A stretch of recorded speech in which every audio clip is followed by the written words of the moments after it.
Good morning, Tatan মামার খেলাঘরে স্বাগত জানাই। সকালবেলা তিনজনে মিলে বেরিয়েছে একটু বাজার করতে।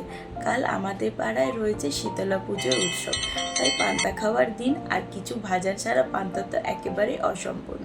যারা আমার চ্যানেলটিতে নতুন তারা অবশ্যই কিন্তু সাবস্ক্রাইব করে দেবেন। চলেন, বলতে বলতে বাজারের পথ ধরেছি, আর ও মা দেখেন কি বড় একটা দাঁড়ার সাপ। দাঁড়ার সাপে যদিও বিষ নেই, ভীষণ প্রকৃতির ক্ষেত্রে সাহায্য করে একটি সাপ। প্রচুর পরিমাণে ইঁদুর খেয়ে আমাদের পরিবেশের ভারসাম্য বজায় রাখে, কিন্তু সাপে বিষ থাকুক না থাকুক আমার ওদের দেখলেই ভারী ভয় লাগে। আর আমাদের এখানে প্রচুর রয়েছে, দাঁড়ার সাপও রয়েছে, আর সঙ্গে জানেন তো চন্দ্রবোড়াও রয়েছে। চন্দ্রবোড়া কিন্তু আবার ভীষণ পরিমাণে বিষাক্ত।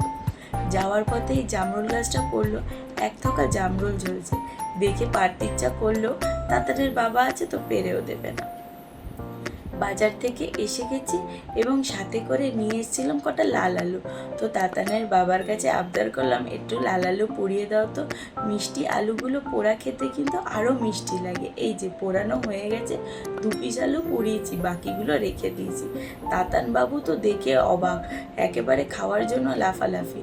ও কখনো খায়নি, কিন্তু ওই মা বাটি নিয়েছে মানে ওটাই খাওয়ার টেস্ট হবে, তাই ও আর তর্স হয়েছে না। আমার দেখা দেখি ও কাঁটা চামচ দিয়ে পোড়া লাল আলু খেতে চলে এসেছে। এই দেখেন কেমন করে খাচ্ছে, নাকটার অবস্থা দেখেছেন? সেই আগের দিন হাঁটতে গিয়ে পড়ে গেল, একেবারে কালশিটে পড়ে গেছে আমার ছেলের নাকটা। যাই হোক, কাজকর্ম সব কমপ্লিট। তাতানের বাবা এবার অফিস যাচ্ছে, আর তাতানের পাকামিটা দেখুন, ও ওর পাপার জুতো পরবে। ও রেগুলার অমিত যখনই কাজে যায়, তাতান চলে আসে ওর জুতোর মধ্যে, একটা জুতোর মধ্যে 2খানা পা ঢুকিয়ে বসে থাকে। দাঁড়ান, অনেকক্ষণ ধরে চেষ্টা করছে জুতোগুলো একটু সোজা করে দিয়েছে, ও একটু পরে স্বাদ মিটিয়ে নি। আমার জানেন তো ছোটোবেলা থেকে ভারী ভালো লাগে বড় জুতোগুলো পরে পরে ঘুরতে। আগে যখন বাড়িতে থাকতাম, বিয়ের আগের কথাই বলছি, আমার দাদা না প্রচুর লম্বা, তো ওর জুতোগুলো হয় তেমনি বড়। ওর জুতো খুলে রাখলে আমি পরে পরে ঘুরে বেড়াতাম। যাই হোক, কথা বলতে বলতে এখন রাত প্রায় 11টা বেজে গেছে। এখন আমি আলু ভাজা বসিয়েছি, আর বাজে রান্না আমার কম। তাতান উঠেছে ঘুম থেকে, উঠে টেবিলের উপরে দেখেছে কলা। রাত্রির 1টার সময় ও ঘুম থেকে উঠে কলা চাইছে। আমি বলি ও কলা এতটাই পছন্দ করে, রাত্রির 1টার সময় উঠে ও কলা চাইছে। আমি আজ কালকে শীতলা পুজো আছে বলে রাত্রে দেরি করে রান্না করেছি, তাই রান্না বান্না করতে করতে প্রায় 1টা বেজে গেছে। আর ও উঠে গেছে, যেহেতু আমি পাশে নেই বলে সে বায়না কলা দিতে হবে। আমি ছাড়িয়ে দিয়েছি, জামা নেই পরা। এবার এসিটা চালাবো, দিয়ে ঘুমাবো। তাতানের পাপা এখনো আসেনি, আসবে একটু পরেই। চলো, দেখা হচ্ছে সকালবেলা। বলো। সকাল না, তার আগেই আপনাদের সাথে দেখা করতে এলাম। এখন প্রায় 2-2:30 বাজে। তাতানের পাপা তো চলে এসছে, এখনও পাপাকে দেখাচ্ছে ও কত ABCD শিখেছে।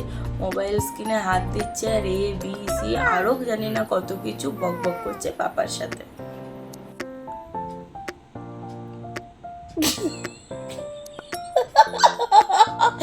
কিরম বদমাইশি করে চোখ কি এটা? এটা খাবি? খাবি এটা?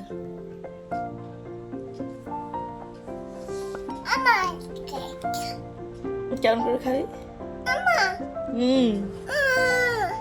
ABCD পড়ো।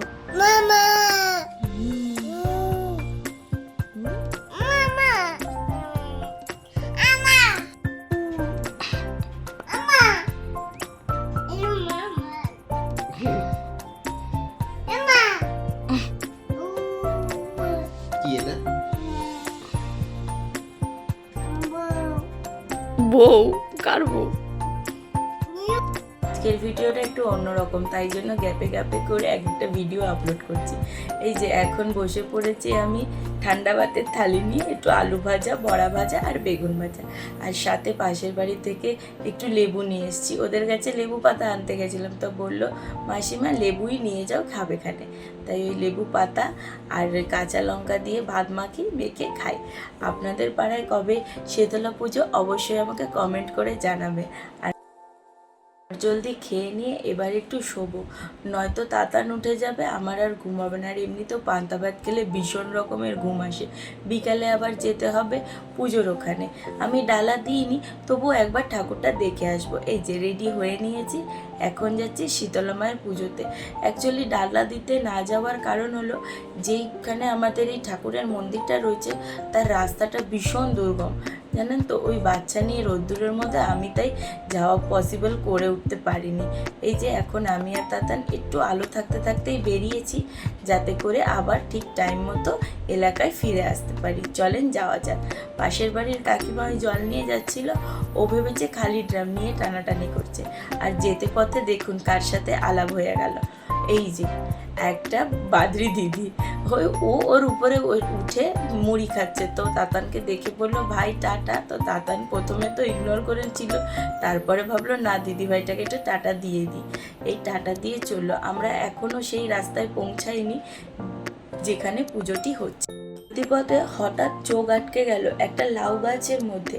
দেখেন লাউ গাছে কি বড় বড় দুখানা লাউ ঝরছে, একেবারে রাস্তার পাশেই হয়েছে। ওই যে কলা বাগান দেখছেন, তারপর একটা মাঠ পড়বে, তার পাশেই রয়েছে ওই মন্দিরটা। অনেকটা দূর, এখান দিয়ে না কোনো রাস্তাও নেই। দেখেন এই সরু রাস্তার লোকের জায়গার উপর দিয়ে যেতে হচ্ছে। জানি না কতদিন এখানে যেতে পারবে মানুষজন। যতদিন না বাড়ি হচ্ছে ততদিন হয়তো যাবে, কিন্তু যখন বাড়ি হয়ে যাবে তখন আমি জানি না এই মন্দিরে কি করে পুজো দিতে যাবে। রাস্তাগুলো কিন্তু খুব সুন্দর, যারা রিলস বা শর্ট করে এখানে এসে ভিডিও করলে কিন্তু মারাত্মক হবে। যাই হোক, আমি তো তাতানকে নিয়ে এসেছি, তো মোটামুটি ভিডিও করে করে যাচ্ছি, কারণ ভালো করে তো করতেই দেবে না। এই যে এসে গেছি, এই যে মায়ের পুজো হচ্ছে, এখন ডালা বিতরণ হচ্ছে। আগেই বলেছি ডালা তো আমরা দিই, শুধু মাকে একটু দর্শন করে যাওয়া। প্রসাদ ওরা বাড়িতেই দিয়ে যায় অবশ্য। এই যেই কুণ্ডটা দেখছেন এইখানেই হয়েছিল যজ্ঞ। যাই হোক, এইবার আমরা তাড়াতাড়ি বাড়ি ফিরি, নয়তো ওই জঙ্গলের পথে বাড়ি ফিরতে ভীষণ সমস্যা হয়ে যাবে। ভিডিওটা কেমন লাগলো অবশ্যই জানাবেন।